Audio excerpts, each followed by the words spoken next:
Bonjour, aujourd'hui nous allons faire une simulation de commande à distance Note MTS3, d'accord? Module constitué ici d'un module d'alimentation, de deux disjoncteurs et d'un module de communication. Nous avons précédemment fait une vidéo identique.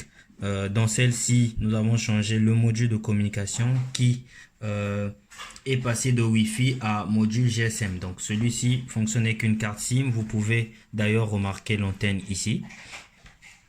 La configuration est un peu différente du modèle Wi-Fi puisque ici avec la carte SIM l'équipement est déjà connecté au réseau GSM de notre fournisseur réseau. Information importante, une fois que vous achèterez l'équipement, vous achèterez la SIM 4G. Si elle ne fonctionne pas avec notre équipement pour le premier essai, pas de panique, rapprochez-vous d'un autre opérateur téléphonique et achetez une autre carte SIM parce que c'est déjà arrivé. Voilà. Ensuite, comme vous devez le savoir déjà, il faut avoir notre application. Je vais aller ajouter l'équipement. Pour cela, je clique sur le petit plus sur le coin droit de mon écran. D'accord? Je vais à Add New AMCB. Donc, je vais scanner le code QR de notre module de communication. Voilà. Je mets un mot de passe, je vais mettre admin et je mets un nom, j'attribue un nom à notre équipement, je vais mettre GSM 4G. GSM 4G. Et voilà, j'enregistre. L'équipement est enregistré, donc je le sélectionne ici. Je vais dans l'icône master. Donc nous avons deux icônes ici qui représentent en fait nos deux disjoncteurs.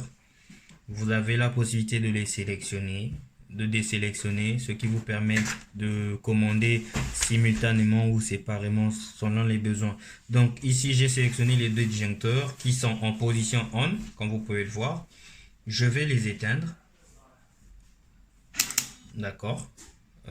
Ils se sont éteints. Je les allume, d'accord, ils s'allument. Information importante. Comme je l'ai dit, la procédure de configuration du module avec Wi-Fi est différente du module avec carte SIM. Celui avec carte SIM est différent. Il faudrait vous assurer d'avoir une connexion Internet pour la première configuration, pour le module avec carte SIM. Pour le module avec Wi-Fi, vous n'avez pas besoin forcément d'Internet puisqu'il a un réseau hotspot intégré qui vous permet de vous connecter à lui et de faire les premières configurations. Après, quand vous voudrez commander à distance, quand vous voudrez que l'équipement soit toujours connecté, il va falloir lui apporter Internet, soit par RJ45, soit par Wi-Fi. Donc voilà. Merci. Si vous voulez plus d'informations sur cette démo, je vous conseille d'aller, je vous envoie vers la vidéo précédente puisque il y a plus de détails. Merci.